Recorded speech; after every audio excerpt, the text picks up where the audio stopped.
ఈ సాయంకాల సమయంలో ఈ పరిశుద్ధాత్మ కూడికి చేరి వచ్చిన మీకు వందనాలు, స్తోత్రాలు చెల్లిస్తూ ఉన్నాం. బైబిల్లో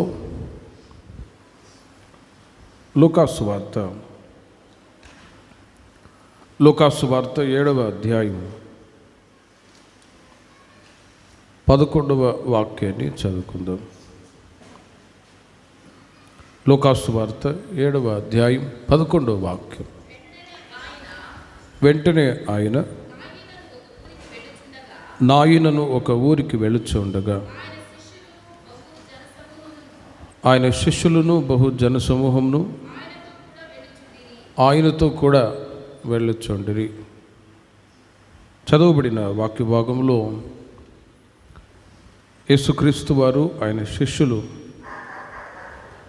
అనేక ప్రాంతాల్లో తిరిగి దేవుని యొక్క పరలోక రాజ్య సువార్తని తెలియచేస్తూ సంచరిస్తూ ఉన్నారు.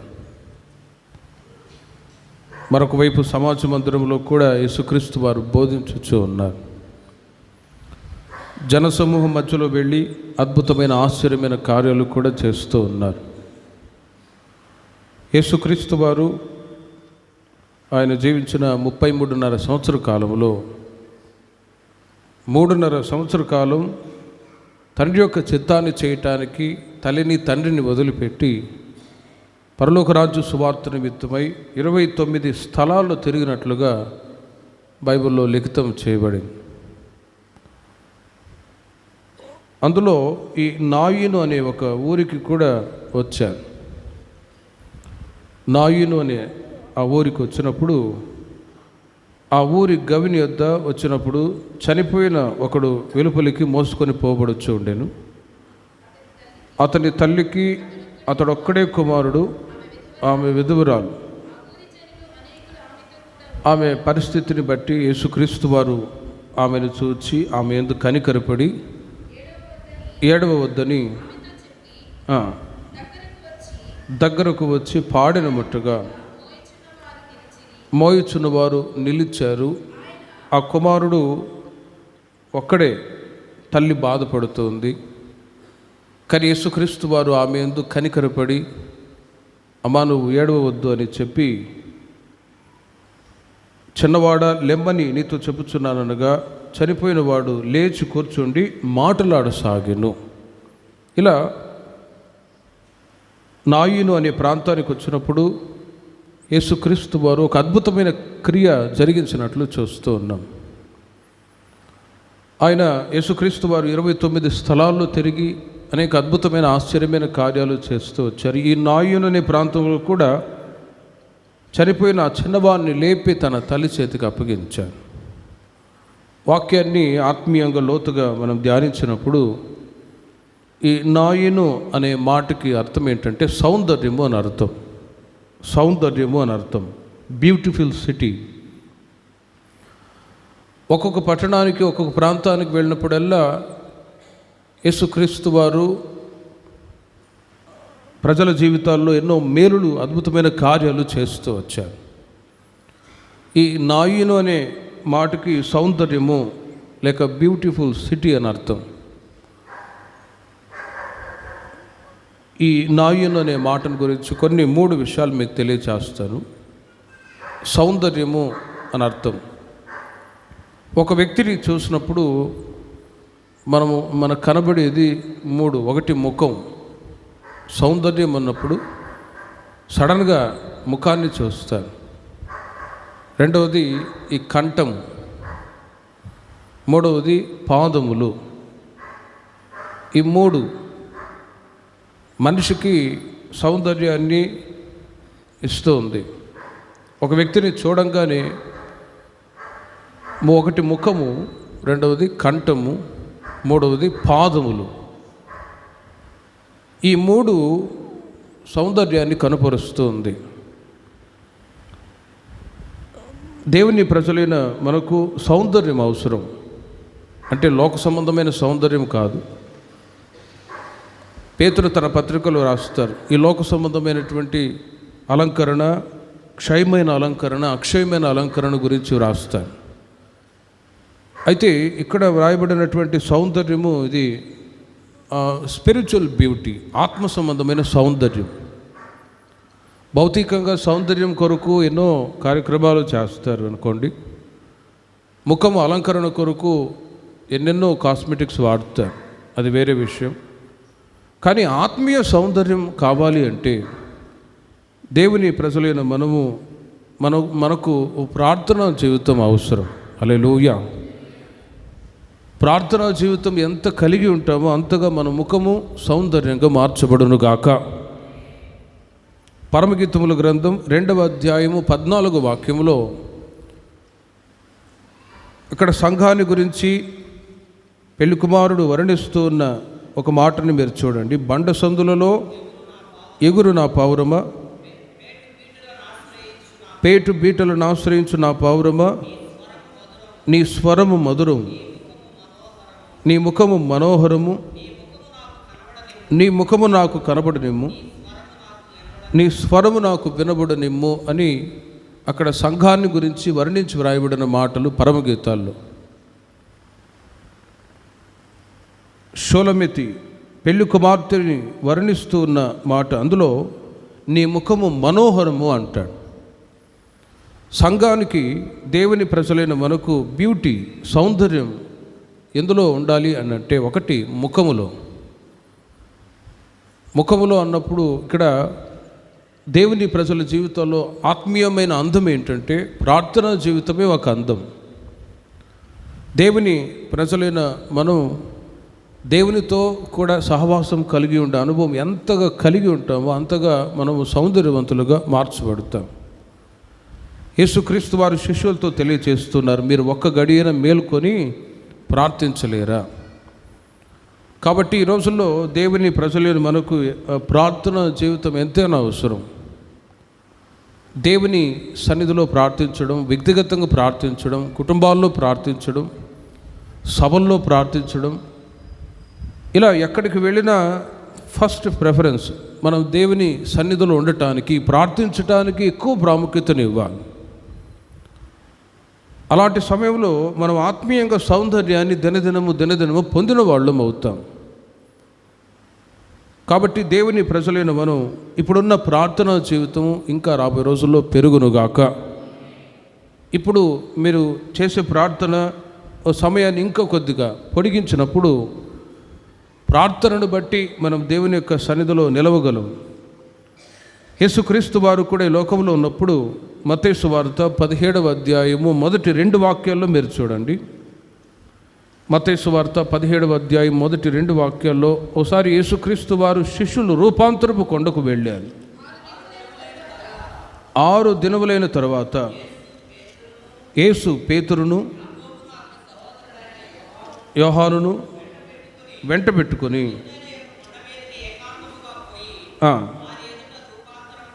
వారు ఎదుట రూపాంతరము పొందెను. చూడండి, ఆయన ముఖము సూర్యుని వలె ప్రకాశించును రాయబడి ఉంది. సౌందర్యము దేవుని ప్రజలైన మనకు ఒకటి ప్రార్థనను బట్టి కలుగునుగాక. భౌతికమైన సౌందర్యం ఆల్రెడీ దేవుడు ఎవరి ముఖానికి తగినట్టు సౌందర్యాన్ని ఇచ్చారు. మరలా దానికి ఆల్టర్నేట్గా ఇంకా ఎక్కువ సౌందర్యం కావాలని ఇంకా చాలా ముఖాన్ని ఇంకా ఫేషియల్ చేయించుకోవడమో లేకపోతే బ్యూటీ పార్లర్కి వెళ్ళడమో, అడిషన్గా ఎంత తెలుపు చేసుకున్నా నలుపే తెలుపే. కానీ దేవుని ప్రజలైన మనకు ఆత్మీయ సౌందర్యం అవసరం. అది ప్రార్థన జీవితాన్ని బట్టి కలుగుతుంది. యేసుక్రీస్తు వారు శిష్యులు రూపాంతరపు కొండ మీదకి వెళ్ళారు, ప్రార్థిస్తున్నారు.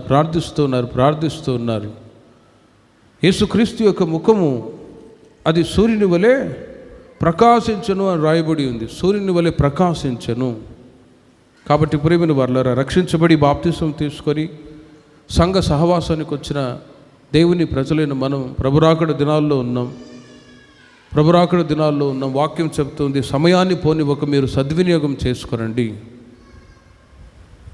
ఎప్పుడు సమయం దొరికితే అప్పుడు ప్రార్థన, దేవుని యొక్క వాక్యం చదవటానికి మీరు ప్రాముఖ్యతనిచ్చినప్పుడు ఆత్మీయంగా సౌందర్యవంతులకు మార్చబడతాం. దేవునితో ఉంటున్న సహవాసాన్ని బట్టి దేవుని యొక్క ముఖ దర్శనాన్ని చూడటానికి కూడా ఈ ప్రార్థన ఎంతైనా సహాయం కలుగునుగాక. రెండవది కంఠము. ఒకటి ముఖాన్ని చూసినప్పుడు సడన్గా సౌందర్యం అనేది కనిపిస్తుంది. ఆత్మీయంగా ప్రార్థనా జీవితం మనకు సౌందర్యంగా ఉండాలి. రెండవది కంఠము. పరమగీతములు 1వ అధ్యాయం 10వ వాక్యాన్ని మీరు చూడండి. ఆభరణము చేత నీ చెక్కిళ్లను, హారముల చేత నీ కంఠమును శోభిల్లుచున్నది అని మరలా పరమగీతములోనే సంఘాన్ని వర్ణించి వ్రాస్తున్నమాట. హారము చేత నీ కంఠమును శోభిల్లుచు ఉన్నది. సౌందర్యము అనేది రెండవదిగా ఒక వ్యక్తిని చూసినప్పుడు కంఠము సౌందర్యాన్ని కనపరుస్తూ ఉంది. వాక్యం చెప్తుంది, హారము చేత నీ కంఠము శోభిల్లుచు ఉన్నది, ఆభరణము చేత నీ చిక్కిళ్లను అంటారు. ఆత్మీయంగా వాక్యాన్ని ధ్యానించినప్పుడు బైబిల్లో చాలా విషయాలు వ్రాయబడ్డాయి. నీవు వాక్యాన్ని కంఠహారముగా ధరించుకో అని. సామెతల గ్రంథం 1వ అధ్యాయము 8-9 వాక్యాల్లో మీరు గమనించినట్లయితే, నా కుమారుడా నీ తండ్రి ఉపదేశము ఆలకింపుము, నీ తల్లి చెప్పు బోధను త్రోసివేయుకుము అని వ్రాయబడి ఉంది. అవి నీ తలకు సొగసైన మాలికయు, నీ కంఠమునకు హారములునై ఉండును అని వ్రాయబడి ఉంది. అలాంటి సమయంలో దేవుని చేత అభిషేకించబడిన దేవుని సేవకుల నోటి నుంచి వచ్చే దేవుని యొక్క మాట, అవి దేవుని ప్రజలైన మీకు కంఠహారముగా దేవుడు అనుగ్రహించు ఉన్నారు. హల్లెలూయా. కంఠహారము అన్నప్పుడు కంఠహారాలు ధరించుకోమని చెప్పట్లేదు, కానీ ఆత్మీయంగా సౌందర్యం అనేది ఒకటి ప్రార్థనను బట్టి, రెండవది ఉపదేశాన్ని బట్టి, వాక్యాన్ని బట్టి దేవుడు మనల్ని సౌందర్యవంతులుగా మారుస్తూ ఉన్నాడు. దేవుని యొక్క రాజ్యానికి ప్రభు ఎదుట మనం నిలవటానికి మనకు కావాల్సిన ప్రాముఖ్యమైన 3 సౌందర్యములు ఇవి. ఒకటి ప్రార్థన, రెండవది ఉపదేశం, వాక్యాలు. నీ తల్లి చెప్పు బోధ త్రోసివేయకము, నీ తండ్రి ఉపదేశము ఆలకింపుము అంటారు.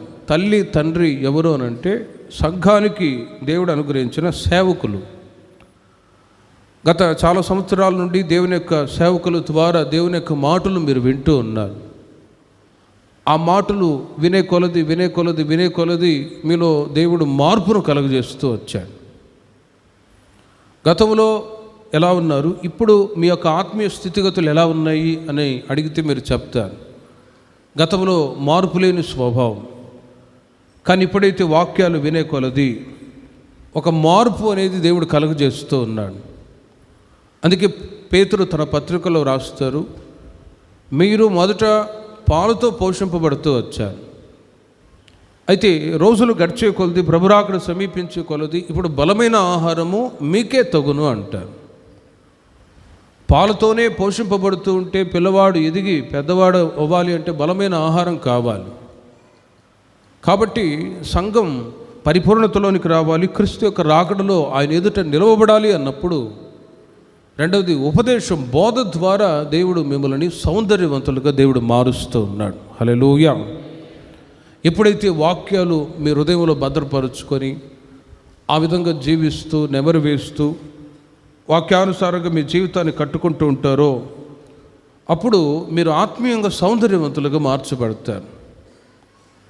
పౌలు గారు అనేక ప్రాంతాల్లో వెళ్ళి దేవుని యొక్క సువార్తను ప్రకటించారు, సంఘాలు స్థాపించారు. సంఘములో దేవుని ప్రజలు ఆత్మీయంగా బలపరచబడే నిమిత్తమై సేవకులను కూడా ఏర్పాటు చేసి ఆయా ప్రాంతాల్లో తిరిగి సంచరిస్తూ ఉన్నారు. తెస్సలోనిక సంఘానికి ఒక మాట రాస్తారు.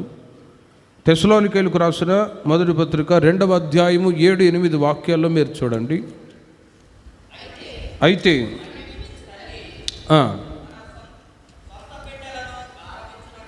స్వంత బిడ్డలను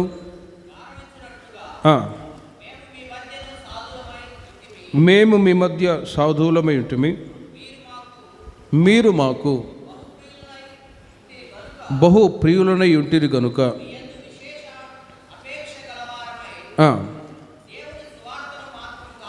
దేవుని సువార్తను మాత్రము గాక మా ప్రాణములను కూడా మీకిచ్చుటకు సిద్ధపడి ఉంటిమి అని పౌలు గారు తెలియచేస్తారు. 19వ వాక్యములో మా అతిశయమైనను మా ఆనందమైనను అతిశయ కిరీటమైనను ఏది? మన ప్రభు అయిన యేసు యొక్క రాకడ దినమున ఆయన ఎదుట మీరే కదా, నిశ్చయముగా మీరే మా మహిమయు ఆనందమునై ఉన్నారు అని అంటారు. అక్కడ మీరు గమనించండి, తెస్సలోనిక సంఘానికి పౌలు గారు తెలియచేస్తూ ఉన్నారు, మీరు మాకు బహు ప్రియులై ఉంటుంది కనుక మీ యందు విశేష ఆసక్తి విశేష అపేక్ష గలవారమై దేవుని సువార్తను మాత్రముగాక మా ప్రాణములను కూడా మీకు ఇచ్చుటకు సిద్ధపడి ఉంటుంది. సువార్త ప్రకటిస్తున్నారు పౌలు గారు. సంఘాన్ని కూడా ఆత్మీయంగా నడిపించడానికి ప్రయాసపడుతూ ఉన్నారు. కారణం ఏంటంటే మా అతిశయమును మా ఆనంద కిరీటమును మీరే కదా.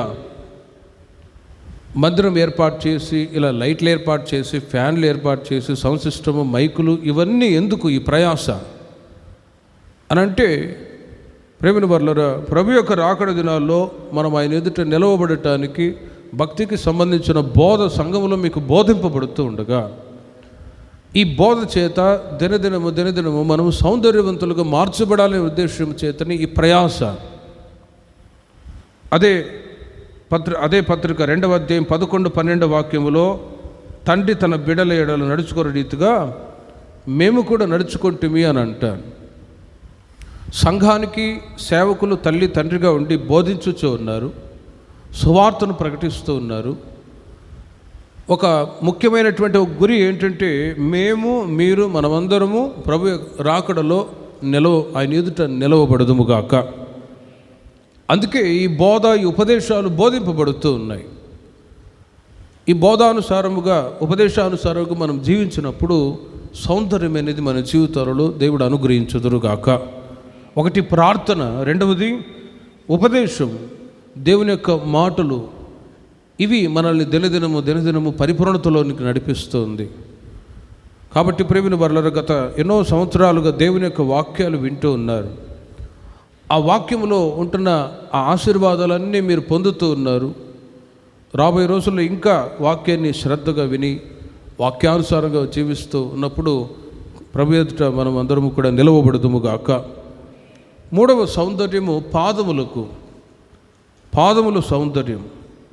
ఎఫెసీయులకు రాసిన పత్రిక 6వ అధ్యాయము 15 వాక్యములు మీరు గమనిస్తే, ఎఫెసీయులకు రాసిన పత్రిక 6వ అధ్యాయం 15 వాక్యములో, పాదములకు సమాధాన సువార్త వలనైన సిద్ధ మనస్సు అను జోడు తొడుగుకొని నిలవబడుడి అని రాయబడి ఉంది. నాయును అనే మాటకి సౌందర్యం అని అర్థం. ఒక వ్యక్తిని చూడంగానే ముఖం యొక్క సౌందర్యాన్ని కనుగొంటాం. రెండవది కంఠం, మూడవది పాదాలు చూస్తారు. ఆత్మీయంగా ముఖం యొక్క సౌందర్యం, మనకు సౌందర్యం అవసరం ప్రార్థనను బట్టి, మనకు సౌందర్యం అవసరం రెండవది ఉపదేశాన్ని బట్టి, వాక్యాన్ని బట్టి. మూడవదిగా పాదములకు సమాధాన సువార్త వలనైన సిద్ధ మనస్సును జోడు తొడుక్కొని నిలవబడుడి. సిద్ధపాటు, పాదములు అన్నప్పుడు సిద్ధపాటును చూపిస్తుంది. ఎక్కడికైనా బయటికి ప్రయాణమే వెళ్ళే సమయంలో ముందుగా సిద్ధపడి ఆ తర్వాత పాదములకు జోడు ధరించుకుంటాను. అలాగే క్రీస్తు యొక్క రాకడ సమీపిస్తుంది. ప్రభు ఎదుట నిలవబడాలి అని అంటే ఖచ్చితంగా దేవునితో ఉంటున్న సహవాసం, దేవుని ప్రజలను మనం కాపాడుకుంటూ రావాలి. ఒక భక్తుడు ఉండేవాడు. ఆయన ఒక చోట సర్వెంట్కి పనిచేసేవాడట. మరి సర్వెంట్గా పనిచేసేటప్పుడు ఆయనకి టైం ఉండదు. కానీ ఏదో విధంగా సమయాన్ని సమకూర్చుకొని ఉన్న సమయంలోనే ఆయన ఏం చేసేవాడట, దేవునితో ఎక్కువ ప్రార్థించేవాడు. ఒక 60 సంవత్సరాలు బ్రతికాడు, చనిపోయాడు. చనిపోయిన తర్వాత ఆయన రూమ్ని వెతుకుతున్నప్పుడు ఒక డైరీ ఉందట. ఆ డైరీలో దేవునితో తనకున్నటువంటి అనుబంధాన్ని, ప్రార్థన ద్వారా ఆయన పొందుకున్న మేలులన్నీ ఒక్కొక్కటిగా రాస్తూ వచ్చారట. ఆ డైరీలో ఉన్న విషయాలు చదివి చాలామంది ఆశ్చర్యపోయారు. ఒక సర్వెంట్గా ఉండి సమయం ఉన్నప్పుడల్లా దేవునితో సమయాన్ని గడిపి తాను పొందిన ఆత్మీయ మేలు, పరలోకపు దర్శనాలు అవన్నీ కనుగొని ఆశ్చర్యపోయాను. కాబట్టి ఆ వ్యక్తి కూడా నెమ్మదిగా పరలోక రాజ్యానికి చేరాడు అని అతిశయపడ్డాను. కాబట్టి దేవునితో ఎక్కువ సహవాసం చేయటానికి దేవుని ప్రజలైన మనం ప్రయాసపడదుముగాక. అప్పుడే ఒక రోజున దేవుని ఎదుట, ప్రభు ఎదుట నిలవబడగలం. ప్రార్థన అవసరం. రెండవది, వాక్యాలు ఉపదేశాలు వినే కొలది ఆత్మీయంగా సౌందర్యవంతులకు మార్చబడతాం. మూడవ సౌందర్యం, పాదములకు సమాధాన సువార్త వలనైన సిద్ధ మనసు అనే జోడు తొడుగుకొనుడి. సిద్ధపాటు అవసరం, సిద్ధపాటు అవసరం. సమాధాన సువార్త దేవుని ప్రజలకు ప్రకటింపబడింది. ఆ సువార్త విని మీరు సంఘానికి వచ్చారు. ఇప్పుడు గ్లోరియస్ గాస్పెల్, ఓ మహిమగల సువార్త సంఘానికి ప్రకటింపబడుతుంది. ఆ మూలపాఠాలు, మూలోపదేశములు మాని సంపూర్ణ మగుటకు మనం సాగిపోదుము అని హెబ్రీ పత్రికలో రాస్తాను. ఈ రోజుల్లో సంపూర్ణమవటానికి, ప్రభు యొక్క రాకడ ఎదుట మనం నిలవబడటానికి ఈ రోజున సిద్ధపాటు అవసరం, సిద్ధపాటు అవసరం. సిద్ధపాటు కొరకు సువార్త ప్రకటించారు. మహిమగల సువార్త దేవుని ప్రజలు వింటూ రావాలి. 19వ అధ్యాయం, ప్రకటన గ్రంథం 19వ అధ్యాయం 7వ వాక్యములో మీరు గమనిస్తే, ప్రార్థనా జీవితాన్ని కలిగి ఉపదేశ క్రమంలో నడిపించబడుతూ ఇలాగే ఆధ్యాత్మిక జీవితంలో ఎదగటానికి మీరు ప్రయాసపడుతూ ఉన్నప్పుడు ఒక రోజున ప్రభు ప్రత్యక్షమవుతాడు. ఆయన ఎదుట నిలవబడటానికి ఆయన భార్య తన్ను తాను సిద్ధపరచుకొని ఉన్నది అనే మాట మీరు చూడండి. సిద్ధపరచుకొని ఉన్నది, సిద్ధపరచుకుంటున్నది కాదు, సిద్ధపరచుకొని ఉన్నది. ఈ రోజుల్లో దేవుని ప్రజలైన మనం ఆయన భార్య అన్నప్పుడు సంఘానికి గుర్తు.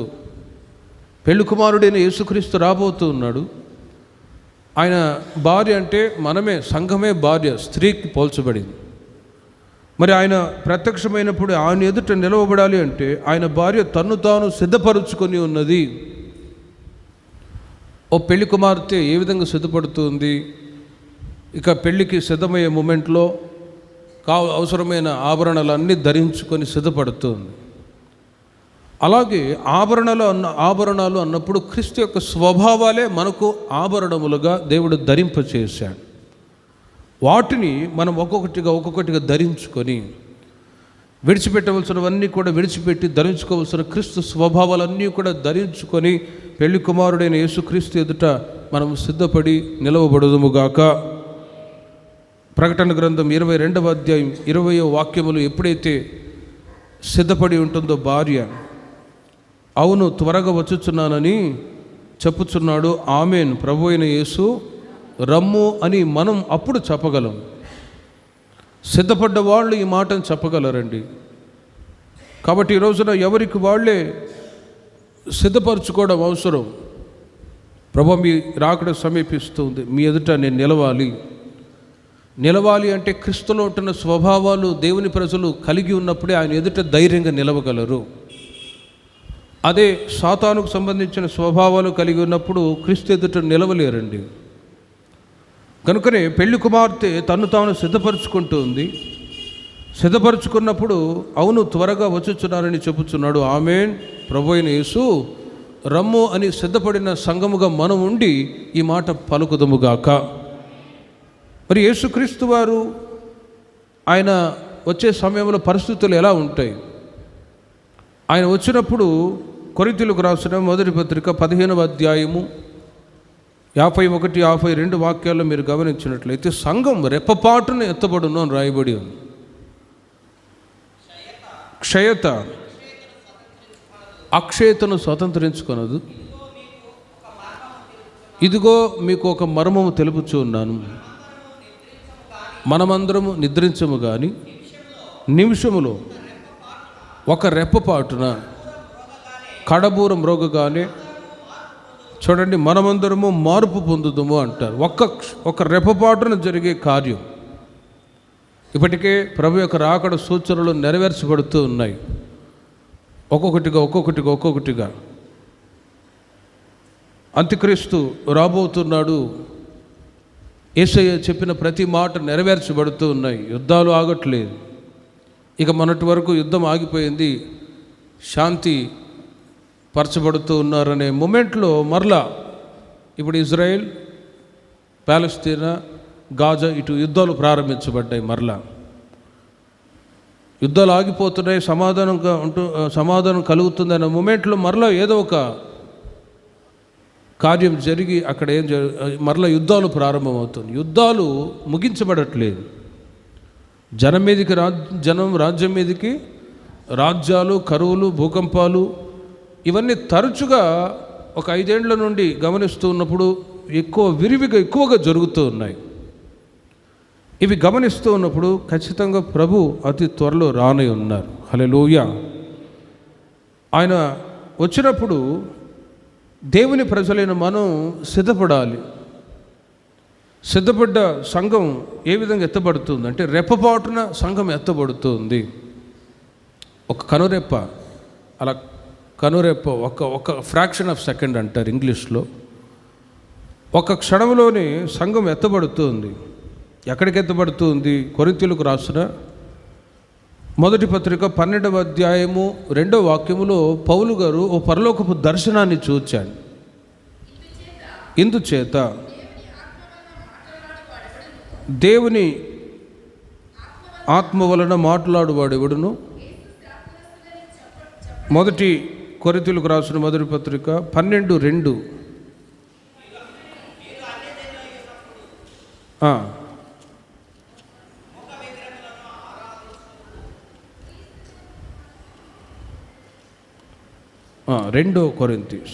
కొరింథీయులకు రాసిన 2వ పత్రిక 12:2. క్రీస్తునందున్న ఒక మనుషుని నేను ఎరుగుదును, అతడు 14 సంవత్సరముల క్రిందట చూడండి 3వ ఆకాశమునకు కొనిపోబడెను. అతడు శరీరముతో కొనిపోబడెనో నేను ఎరుగను, శరీరము లేక కొనిపోబడెనో నేను ఎరుగను, అది దేవునికి తెలియను అని క్రీస్తు 3వ ఆకాశమునకు కొనిపోబడిన సంగతి పౌలు గారు అక్కడ తెలియచేస్తూ ఉన్నారు. హల్లెలూయా. 3వ ఆకాశమునకు మరి సంఘం ఒక రెప్పపాటున 3వ ఆకాశానికి ప్రభు దగ్గర ఎత్తబడుతుంది. ఇవన్నీ ఒక మర్మముతో కూడిన సంగతి. అందుకే పౌలు గారు అంటారు, మీకు ఒక మర్మము తెలియజేస్తూ ఉన్నాను. ఈ మర్మం సంగతి బయట ప్రజలకి తెలియచేసినప్పుడు మనల్ని పిచ్చోళ్ళు అంటారు. వీళ్ళు పిచ్చోళ్ళు. ఇప్పటికే సువార్త ప్రకటిస్తూ ఉన్నప్పుడు దేవుని యొక్క వాక్యాన్ని వ్యంగ్యంగా మాట్లాడి అపహాస్యం చేసేవాళ్ళు లేకపోలేదు. మరి ప్రభు వస్తాడు, సంఘముగా దేవుని ప్రజలైన వాళ్ళు ఎత్తబడతారు అన్నప్పుడు ఈ బోధ వాళ్ళకి వెరితనంగా ఉంటుంది. మనకైతే దేవుని యొక్క శక్తి, సెలవును గురించిన వార్త అన్ని జనులకు అది వెరితనముగా ఉంటుంది. మనకైతే ఇది దేవుని శక్తి. సంఘం ఎత్తబడుతుంది. ఆకాశములో నూతన భూమి, నూతన ఆకాశము, నూతన యెరూషలేము, సియోను 4 స్థలాలు ఉన్నాయి. మరి ఆ స్థలాల్లో ఎవరి ఆత్మీయ ఎదుగుదలను బట్టి ఆ స్థలంలో ఉండబోతూ ఉన్నారు. యేసుక్రీస్తు వారు అందుకే చెప్పారు, యోహాను సువార్త 14వ అధ్యాయము, నేను వెళ్ళి మీకు స్థలము సిద్ధపరుస్తాను. స్థలము సిద్ధపరుస్తాను అంటే ఇవే దేవుడు మన కొరకు సిద్ధపరిచిన స్థలాలు. నూతన భూమి, నూతన ఆకాశము, నూతన యెరూషలేము, సియోను. ఎవరి జీవితం యొక్క స్పిరిచువల్ స్టాండర్డ్ని బట్టి ఆ స్థలంలో ఉండబోతూ ఉన్నారు. ట్రైన్ ఎక్కుతాం, స్లీపర్ ఉంది, జనరల్ బోగీలు ఉన్నాయి, ఏసీ ఉన్నాయి, ఇంకా ఎక్కువ ఏసీ కావాలంటే దానికి తగిన డబ్బులు కడితేనే అక్కడ ఏసీలో. ఉదాహరణకు చెప్తున్నాను. అలాగే ఈ లోకములో దేవుని ప్రజలైన మనం ఎంతగా ప్రార్థనా జీవితం కలిగి ఉంటామో, ఎంతగా దేవుని వాక్యము చేత మనమే పరిశుద్ధపరుచుకొని పరిపూర్ణులుగా మార్చబడతామో, అంతగా ప్రభు వచ్చినప్పుడు సిద్ధపాటు కలిగిన సంఘం ఎత్తబడుతుంది. ప్రభు రాజ్యంలో మనము అక్కడ చేరగలము. మన యొక్క స్పిరిచువల్ స్టాండర్డ్ని బట్టి. కొందరు మారు మనసు మాత్రమే పొంది ఉంటారు, ఇక చాలే అనేవాళ్ళు ఓ నూతన భూమి, పాత నిబంధన కాలంలో. అందుకే బైబిల్ స్టడీలో కూడా అవి నెక్స్ట్ చెప్తాను. ఎవరి స్పిరిచువల్ స్టాండర్డ్ని బట్టి దేవుడు వాళ్ళకి ఆ స్థలాలు ఇవ్వబోతూ ఉన్నారు. ప్రేమని వర్లరు, అందుకే దేవుని ప్రజలైన మనం మారు మనసు పొంది, రెండవది బాప్తిసం తీసుకొని, మూడవది అభిషేకాన్ని పొందుకొని, మూర్ఖులకు ఈ తరం వారికి వేరే ఆధ్యాత్మిక జీవితంలో అభివృద్ధి చెందుతూ ప్రార్థన ద్వారా, ఉపదేశము ద్వారా మనల్ని మనమే పరిపూర్ణులుగా మార్చుకున్నప్పుడు నిశ్చయముగా ఆ నూతన యెరూషలేము సియోనులో మనము నిలవబడదుముగాక. ఎఫెసీయులకు రాసిన పత్రిక 1వ అధ్యాయం 21వ వాక్యములో సంఘం ఎత్తబడుతుంది. ఎక్కడికి ఎత్తబడుతుంది? ఇప్పుడు ప్రభు ఎక్కడ ఉన్నాడు అని మనం ఆలోచించినట్లయితే, పరలోకమందు ఆయనను తన కుడిపార్శ్వమున కూర్చుండబెట్టుకొని ఉన్నాడు అనే మాట మీరు గమనించండి. పరలోకమునందు ఆయనను తన కుడిపార్శ్వమున కూర్చుండబెట్టుకొని ఉన్నాడు. యేసుక్రీస్తు వారు ఇప్పుడు ఎక్కడ ఉన్నారు అనే మాటకి ఇదే ఆన్సర్. తండ్రి తన కుడిపార్శ్వమున పరలోకమందు యేసయ్యను కూర్చుండబెట్టుకొని ఉన్నాడు.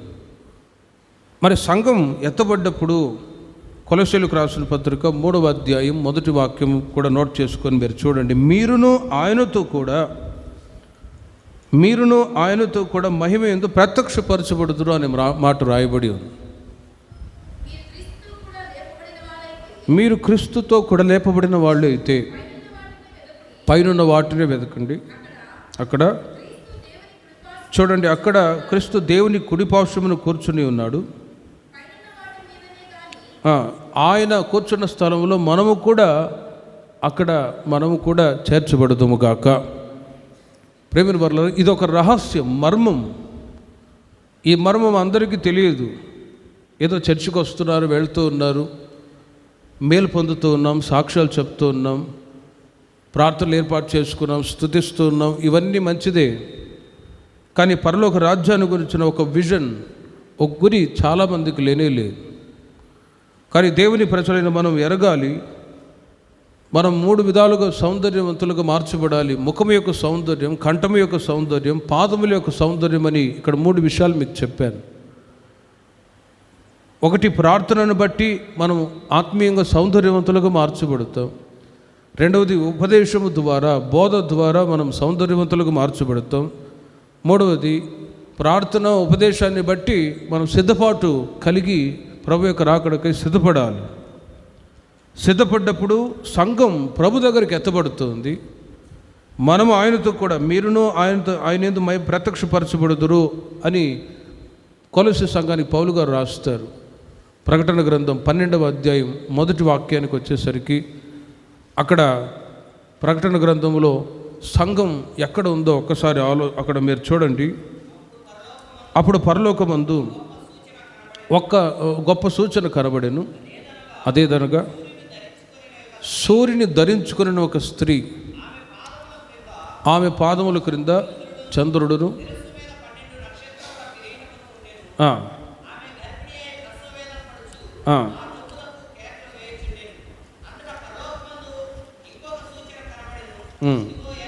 చాలు. అక్కడ మీరు చూడండి, పరలోకమందు ఒక గొప్ప సూచన కనబడెను. అదేదనగా సూర్యుని ధరించుకున్న ఒక స్త్రీ. సూర్యుడు అన్నప్పుడు ఒకటి భౌతికంగా సూర్యుడు ఉన్నాడు, అది కాదు. నీతి సూర్యుడైన క్రీస్తును ధరించుకొని ఉన్నది స్త్రీ, సంఘం. ఇవన్నీ కొద్దిగా అర్థం చేసుకోవటానికి వెంటనే అర్థం చేసుకోలేరు, అందుకే నిదానంగా చెప్తున్నాను. స్త్రీ అన్నప్పుడు సంఘమై ఉన్న స్త్రీ ఎవరిని ధరించుకొని ఉన్నది? క్రీస్తును ధరించుకొని ఉన్నది. సూర్యుడైన, నీతి సూర్యుడైన యేసయ్యను ధరించుకొని ఉన్నది. అట్టి సంఘమే క్రీస్తు ఎదుట అక్కడ పరలోకమందు కనబడుచు ఉన్నది.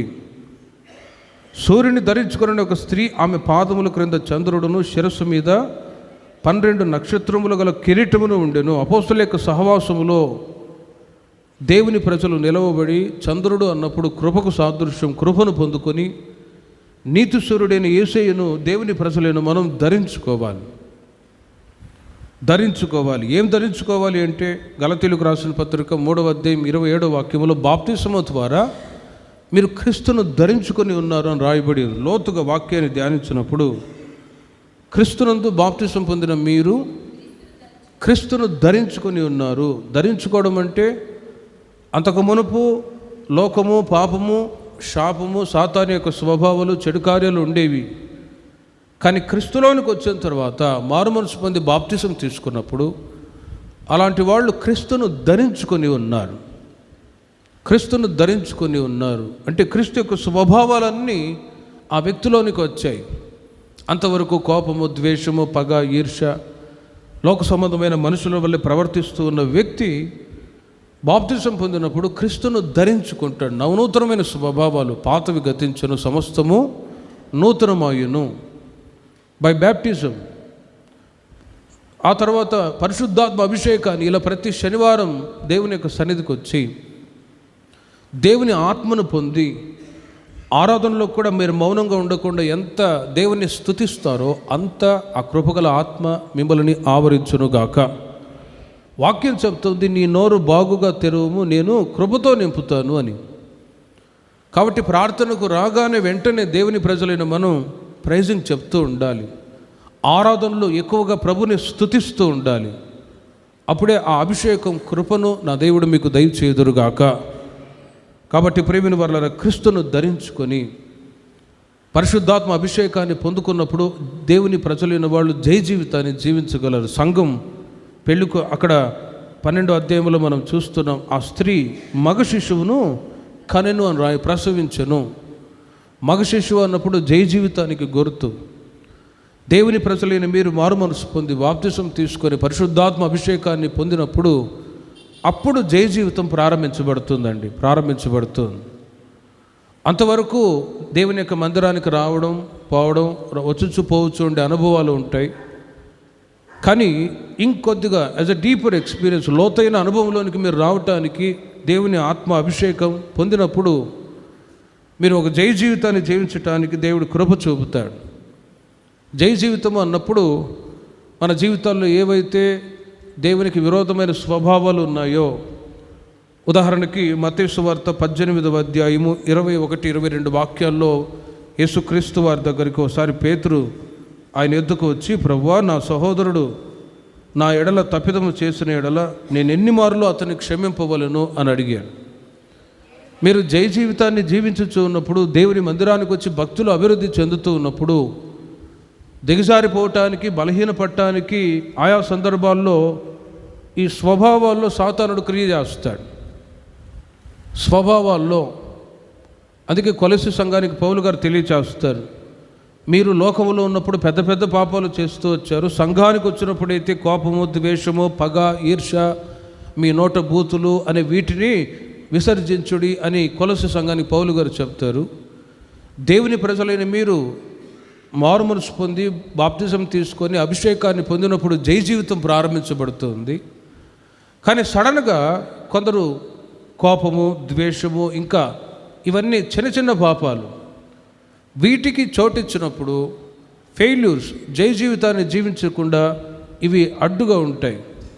ప్రభు యొక్క రాకుడలు ఎత్తబడకుండా ఈ స్వభావాలు అనేవి మనిషి జీవితాన్ని అడ్డుకుంటాయి. మరి పరిపూర్ణతలోనికి రావాలి అన్నప్పుడు దినదినము దేవుని ప్రజల జీవితాల్లో ఉంటున్న ప్రతి చెడు స్వభావాలన్నీ కూడా త్రూ హోలీ స్పిరిట్, పరిశుద్ధాత్మని ద్వారా అవి తొలగించబడునుగాక. అందుకే ప్రతి శనివారం ఇలా దేవుని మందిరానికి వచ్చి మనమే బలిపీఠం మీద సమర్పించి, ప్రభువా అగ్నిని కుమ్మరించయ్యా, అభిషేకించయ్యా అని ప్రార్థించినప్పుడు పరలోకము నుండి అగ్ని దిగి వచ్చి బలి పశువుని ఏ విధంగా కాల్చి బూడిదగా మారుస్తుందో, అలాగే మనము బలిపీఠం మీద ప్రభువుకు సమర్పించినప్పుడు దేవుని ఆత్మ మనలో ఉంటున్న చెడు స్వభావాలన్నిటిని కూడా కాల్చి బూడిదగా మార్చునుగాక. అప్పుడే సిద్ధపాటు కలిగిన మనం ప్రభు ఎదుట ధైర్యంగా నిలవగలము. ఉదాహరణకి ఇక్కడ పౌలు గారు పేతురు అంటారు, ప్రభువా, నా సహోదరుడు నా ఎడల తప్పిదము చేసిన ఎడల ఎన్ని మార్లు క్షమించాలి అని అంటే యేసయ్య చెప్పిన మాట మీరు చూడండి.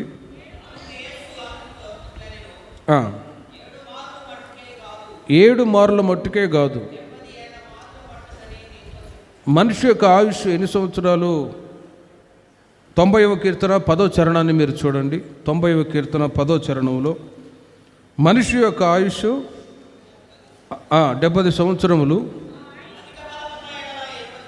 అధిక బలమున్న ఎడల 80 సంవత్సరములు.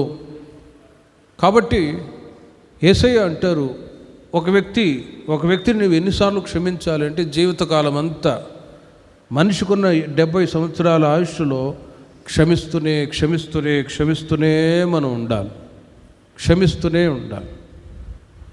అప్పుడే పరిపూర్ణులుగా దేవుని ప్రజలైన మనం మార్చబడతాం. ఇలా త్రూ హోలీ స్పిరిట్, పరిశుద్ధాత్మని ద్వారా మనలో నవనూతనమైన స్వభావాలు దేవుడు కలగజేయుదురుగాక. లేకపోతే పరిశుద్ధాత్మ దేవుడు దుఃఖపడతాడు. ఎఫెసీయులకు రాసిన పత్రిక 4వ అధ్యాయము 30వ వాక్యం నుండి మీరు చూడండి. దేవుని పరిశుద్ధాత్మను దుఃఖపరచుకుడి, విమోచన దినం వరకు ఆయన యందు మీరు ముద్రింపబడి ఉన్నారు. సమస్తమైన ద్వేషము, కోపము, క్రోధము, అల్లరి, దూషణ, సకలమైన దుష్టత్వమును మీరు విసర్జించుడి. ఒకని ఎడల ఒకడు దయగలిగి కరుణా హృదయులై క్రీస్తునందు దేవుడు మిమ్మును క్షమించిన ప్రకారము మీరును ఒకరినొకరు క్షమించుడి అని పౌలు గారు ఓ మంచి అడ్వైస్. దేవుని పరిశుద్ధాత్మను దుఃఖపరచుకుడి, విమోచన దినము కొరకు దినం వరకు ఆయన యందు మీరు ముద్రింపబడి ఉన్నారు. సంఘాన్ని దేవుడు ముద్రించి ఉన్నాడు, వీళ్ళు నా రాకడలో ఎత్తబడే సంఘము అని.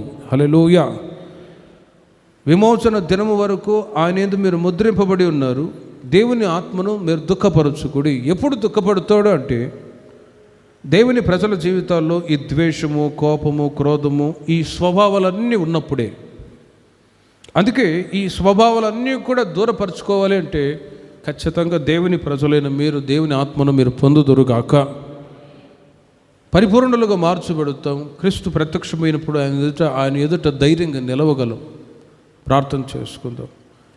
విన్న ఈ మాటల్ని బట్టి చిన్న ప్రార్థన చేసుకుందాం. ప్రభువా, మీరు అక్కడ సమీపిస్తుంది, నేను సిద్ధపడాలి, సహాయం దయచేయండి అని అడుగుదాం.